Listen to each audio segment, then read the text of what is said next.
Woes become alarmingly clear. It emerges that it wasn't only Queen Elizabeth who cottoned on to the American actress's elaborate plan. Bitter brothers at war feud began. The Simpsons just did what no royal biographer, no Netflix documentary, and no tabloid hit piece could ever accomplish. They ended Meghan Markle's brand in under 60 seconds. It wasn't just a joke, it was a scalpel. A satirical eulogy delivered in the form of animation.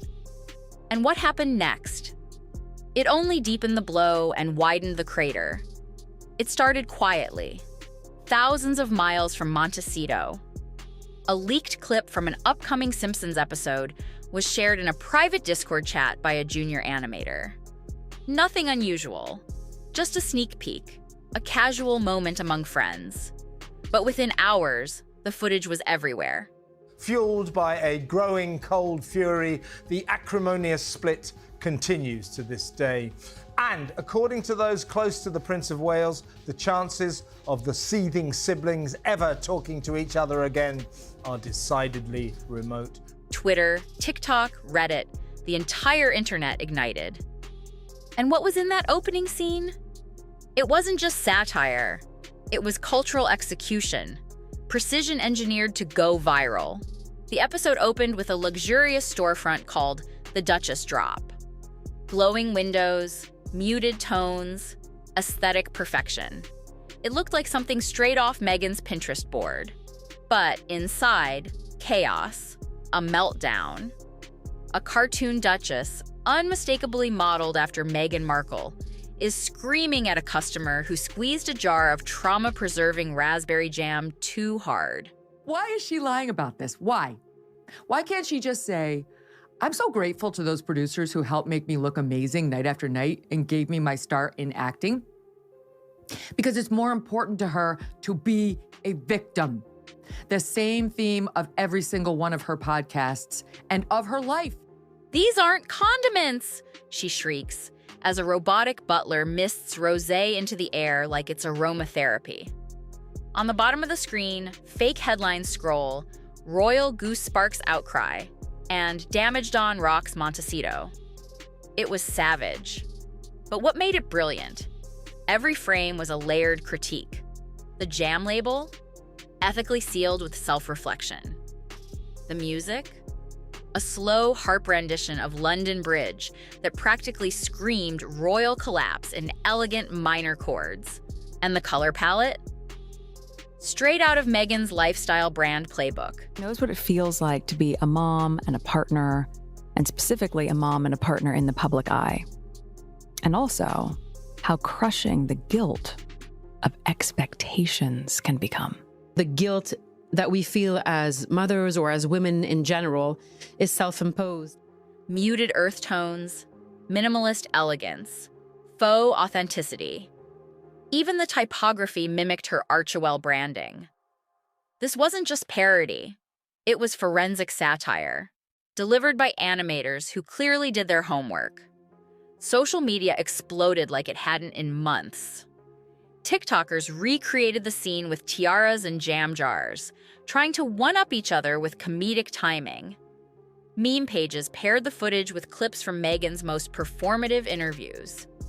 Reddit threads titled, Hand-Harvested Pain, Now in 12 Flavors, went nuclear. Meghan saw marrying Harry as a stepping stone to new fame and fortune, and I think that's what initially Prince William was concerned about, and that's why they fell out. Longtime Simpsons fans called it the best roast since the golden era. This is the sharpest they've been in years, one fan tweeted, and thousands agreed. But in Montecito, the mood was anything but amused. According to insiders, Meghan's team scrambled to contain the narrative. Emergency Zoom calls. Lawyers, brand consultants, crisis managers, everyone activated. Meghan was reportedly livid, calling the parody sexist and defamatory. If you are a watcher of the royal family and you like secrets, you might want to sit down because this is a doozy. Meghan Markle has finally revealed why she and Prince Harry call each other M and H. What could it be? A mystery for the ages.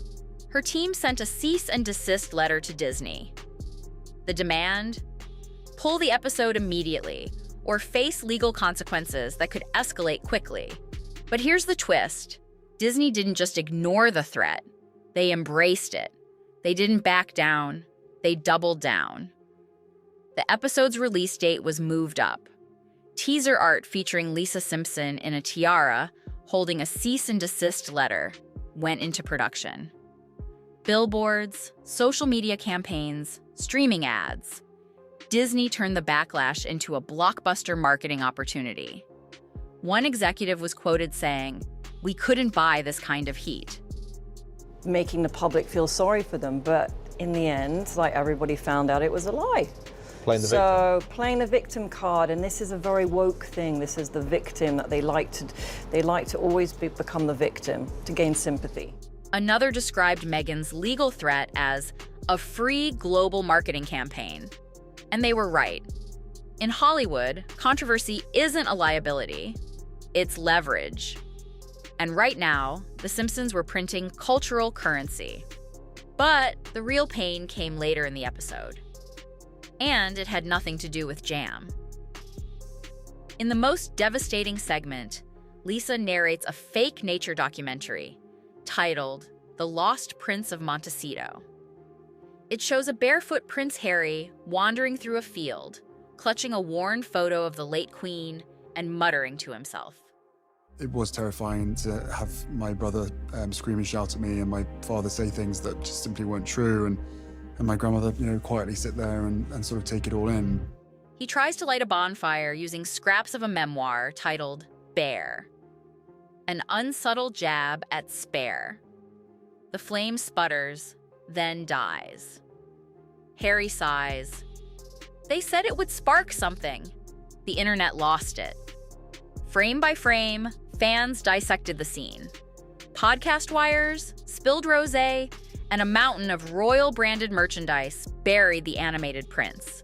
Meghan Markle targeted Prince Harry. She wanted to be a star. She rejected a couple of other British guys who weren't powerful enough. Then she was rejected by a bunch of them. How embarrassing for Prince Harry to have been the one who fell for it. What a dope. Even Bart Simpson got in on the act.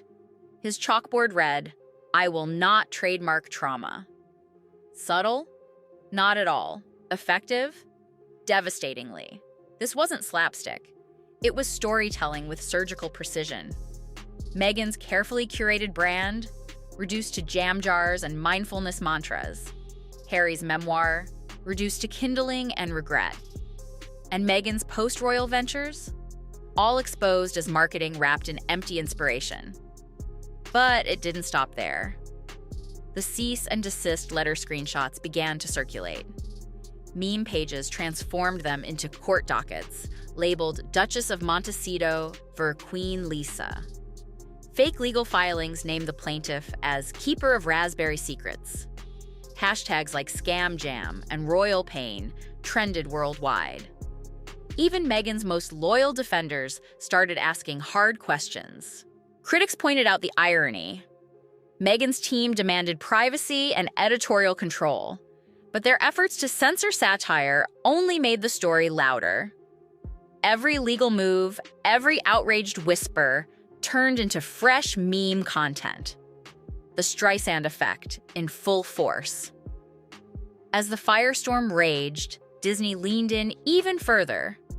Insiders leaked plans for an uncut version of the episode, Emmy submissions, and even a behind-the-scenes documentary titled Timeless Satire Meets Modern Royalty.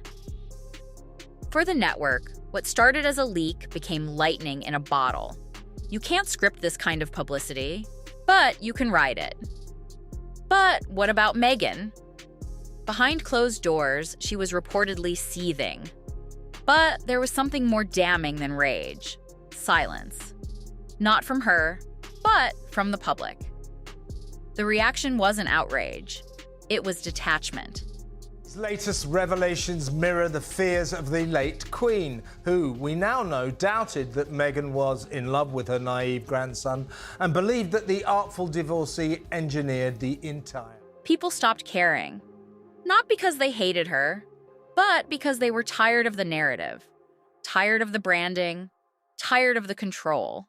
And that's the real danger. Not scandal, not backlash, indifference. In the world of celebrity, when people stop clapping, you're not relevant. You're invisible. And right now, Meghan Markle is standing on the edge of reinvention or extinction. The Simpsons didn't just drag Meghan and Harry. They diagnosed the problem. Obsessive branding, self-curation, overexposure, and lack of evolution. Then they turned that diagnosis into a punchline. A cartoon gag with the weight of decades of pop culture behind it. And the irony? It worked better than anything Meghan ever produced herself. When cartoons start telling your story more effectively than you can, the spotlight isn't just moving, it's turning. And in Meghan's case, that turn just went nuclear. The Duchess of Montecito wanted to be a brand. She became a meme. And now, the internet writes the punchlines faster than her team can write the press releases. The Simpsons didn't just roast her, they redefined her. And that, she can't spin her way out of.